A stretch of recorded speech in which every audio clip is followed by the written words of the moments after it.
From road building to schools to health care and agriculture, the United States is spending $320 million a month in Afghanistan on aid projects and $10 billion each month on U.S. military operations. A 2-year study by the Senate Foreign Relations Committee says this hugely expensive nation-building effort has had only limited success and is not likely to be sustainable after an American withdrawal in 2014. There are growing calls in the U.S. Congress to re-examine the country's war policy and the amount of money being spent in Afghanistan. While the United States has genuine national security interests in Afghanistan, our current commitment in troops and in dollars is neither proportional to our interests nor sustainable in my judgment. Much of the money in the past 2 years has been spent in war zones in eastern and southern Afghanistan as part of the counterinsurgency strategy adopted by the Obama administration.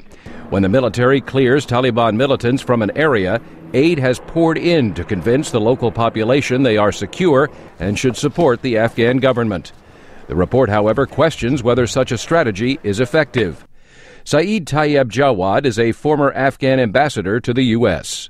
But the issue really in Afghanistan is that both our international partners and the Afghans are struggling between the long-term development project and short-term stability and stabilization project.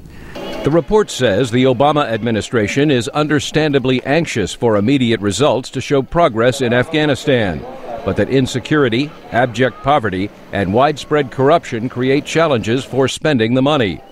Kabul-based analyst M. Omar Sharifi argues there have been major benefits. Despite the inefficiencies of the aid, we've seen that Afghanistan had very, very important and significant infrastructural development that was unprecedented in our history. The report warns the Afghan economy could suffer a major economic recession if there is an abrupt withdrawal of international support when troops leave the country in 2014.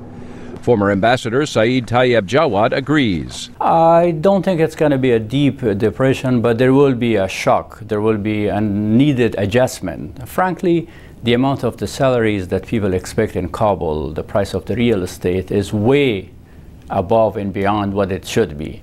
In a response to the report, the U.S. State Department says it agrees sustainability is important and is currently working with the Afghan government to enhance national-level aid programs.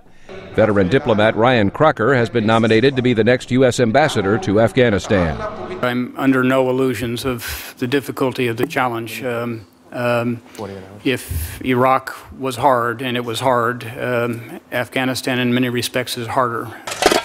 The report says the U.S. needs a multi-year civilian assistance strategy so there can be a successful military drawdown and transition to the Afghan government.